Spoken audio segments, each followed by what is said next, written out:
আগামী ৩-৪ দিন দক্ষিণবঙ্গে গরম অস্বস্তিকর ওয়েদার কন্টিনিউ করবে। তাপপ্রবাহের সতর্কতাও থাকছে, বিশেষ করে পশ্চিমের জেলাগুলো। অর্থাৎ 15 তারিখ পর্যন্ত গরম অস্বস্তিকর ওয়েদার এবং সেই সাথে পশ্চিমের জেলাগুলোয় দু এক জায়গায় তাপপ্রবাহের সতর্কতা থাকছে। তাপপ্রবাহ বিশেষ করে পশ্চিম মেদিনীপুর, ঝাড়গ্রাম, বাঁকুড়া, পশ্চিম বর্ধমান, বীরভূম এই জেলাগুলোতে। এটা 12 থেকে 15 এই পিরিয়ডটার মধ্যে। অন্যান্য জেলাগুলো এই সময় গরম অস্বস্তিকর ওয়েদার কন্টিনিউ করবে।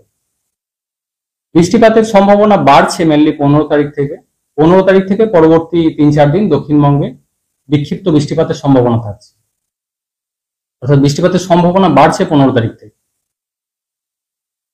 15 তারিখ থেকে পরবর্তী কয়েকদিনে বৃষ্টিপাত, সেই সাথে দমকা হাওয়া থাকার সম্ভাবনা থাকবে দক্ষিণবঙ্গের জেলাগুলিতে, বিক্ষিপ্তভাবে প্রধানত। অর্থাৎ সব দিন সব জায়গায় থাকবে না, কিন্তু প্রভাব থাকবে সামগ্রিকভাবে। তাপমাত্রা মোটামুটি কমতে শুরু করবে 16 বা 17 তারিখ থেকে দিয়ে। 16 বা 17 তারিখ থেকে তাপমাত্রা দক্ষিণবঙ্গে কমতে শুরু করবে। পরবর্তী কয়েকদিনে ধীরে ধীরে এটা কমে যাবে তাপমাত্রা। যখন বৃষ্টি শুরু হবে তাপমাত্রা ধীরে ধীরে কমে যাবে। আর 12 থেকে 14 এই পিরিয়ডটাতে যদিও গরম অস্বস্তিকর ওয়েদার এবং তাপপ্রবাহের সতর্কতা রয়েছে, সেই সাথে দু এক জায়গায় লোকালাইজড কারণে থান্ডারস্টর্ম অ্যাক্টিভিটি, হালকা থেকে মাঝারি ধরনের বৃষ্টিপাত, দমকা হাওয়া থাকার সম্ভাবনা রয়েছে। মেনলি লোকালাইজড অ্যাক্টিভিটির কারণে। হ্যাঁ, মেনলি হালকা ধরনের অ্যাক্টিভিটির সম্ভাবনা থাকছে 12 তারিখে যে কোনো জেলাতেই থাকার সম্ভাবনা রয়েছে। কিছুটা বেশি সম্ভাবনা মেনলি পশ্চিমের জেলাগুলো, পুরুলিয়া, বাঁকুড়া, ঝাড়গ্রাম, পূর্ব পশ্চিম বর্ধমান, বীরভূম, সেই সাথে মুর্শিদাবাদ, নদিয়া এই জেলাগুলোতে সম্ভাবনা কিছুটা বেশি। তবে মেন বৃষ্টিপাতের সম্ভাবনা যেটা বাড়বে সেটা হচ্ছে 15 তারিখ থেকে। সেটাও বিক্ষিপ্ত বৃষ্টিপাতের সম্ভাবনা, অর্থাৎ সব জায়গায় সব দিনে তো থাকবে। কলকাতা পার্শ্ববর্তী অঞ্চলে আগামী 3 দিন প্রধানত শুষ্ক গরম অস্বস্তিকর ওয়েদারই থাকার সম্ভাবনা রয়েছে। কিছুটা সম্ভাবনা রয়েছে হালকা ধরনের থান্ডারস্টর্ম থান্ডারি অ্যাক্টিভিটি 12 তারিখে। কোথাও কোথাও কিছুটা সম্ভাবনা রয়েছে, যদিও সম্ভাবনা কম। মেনলি সম্ভাবনা বাড়ছে কলকাতা পার্শ্ববর্তী অঞ্চলে 15 তারিখ থেকে।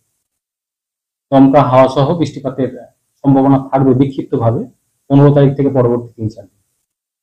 দিনের তাপমাত্রা কলকাতা পার্শ্ববর্তী অঞ্চলে সর্বোচ্চ 39 ডিগ্রি কাছাকাছি থাকার সম্ভাবনা রয়েছে আগামী 24 ঘন্টায়। পরবর্তী 3-4 দিন প্রায় 15 তারিখ পর্যন্ত খুব বেশি চেঞ্জ নেই।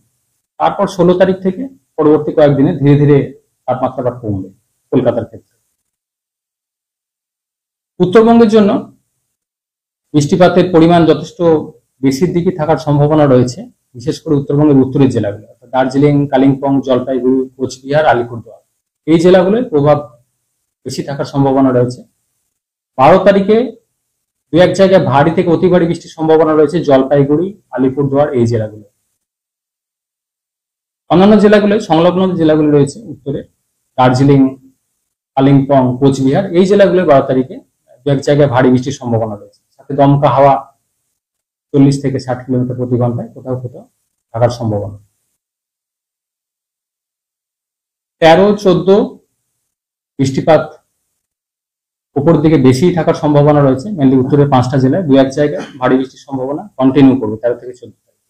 এবং 15-16 তারিখেও খুব বেশি কমবে না উত্তরবঙ্গে বৃষ্টিপাত এখনই। জলপাইগুড়ি, কোচবিহার, আলিপুরদুয়ার এই জেলাগুলো 15-16 তারিখ নাগাদ দু এক জায়গায় ভারী বৃষ্টির সম্ভাবনা কন্টিনিউ করবে। উত্তরবঙ্গেতে তাপমাত্রা কিছুটা বেশি থাকার সম্ভাবনা রয়েছে মালদা, দক্ষিণ দিনাজপুর এই সাইডে, অর্থাৎ দক্ষিণবঙ্গের সংলগ্ন যে জেলাগুলো রয়েছে। মালদার ক্ষেত্রে তাপপ্রবাহের সতর্কতা থাকছে 14 থেকে 15 এই পিরিয়ডটা। তারপর 16 বা 17 তারিখ থেকে গিয়ে উত্তরবঙ্গ তাপমাত্রা আবার কমবে।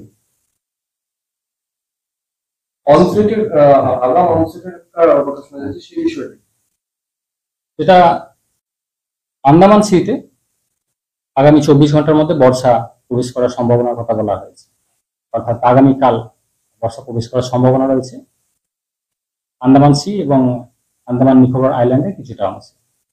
এবং সেটা পরবর্তী আরো 4-5 দিনে আরো কিছুটা অগ্রসর হয়ে মধ্য বঙ্গোপসাগরের কিছুটা অংশ পর্যন্ত বর্ষা অগ্রসর হওয়ার সম্ভাবনা থাকে। তা সেটা এখনো মূল ভূখণ্ড সম্পর্কে এখনো স্পেসিফিক বলা হয়নি, সেটা পরে জানানো হবে। আন্দামানের জন্য কিছুটা আগে। নিকোবরের ক্ষেত্রে জেনারেলি 18 তারিখ নাগাদ সাধারণত মনসুন বর্ষা প্রবেশ করে, কিছুটা আগে আশা করা হচ্ছে 13 তারিখ অর্থাৎ কাল বর্ষা প্রবেশ করা সম্ভব। হ্যাঁ, এবছর গত 24 ঘন্টা যেটা কলকাতার সর্বোচ্চ তাপমাত্রা রিপোর্ট হয়েছে 39.4, এবছরের কলকাতার জন্য এটাই হাইস্ট। আগের বছরও 40+ অনেকটা পিরিয়ড ধরেই ছিল, বিশেষ করে এপ্রিলের এন্ড থেকে মে এর প্রথম দিকটাতে 40-41 ডিগ্রির কাছাকাছি টেম্পারেচার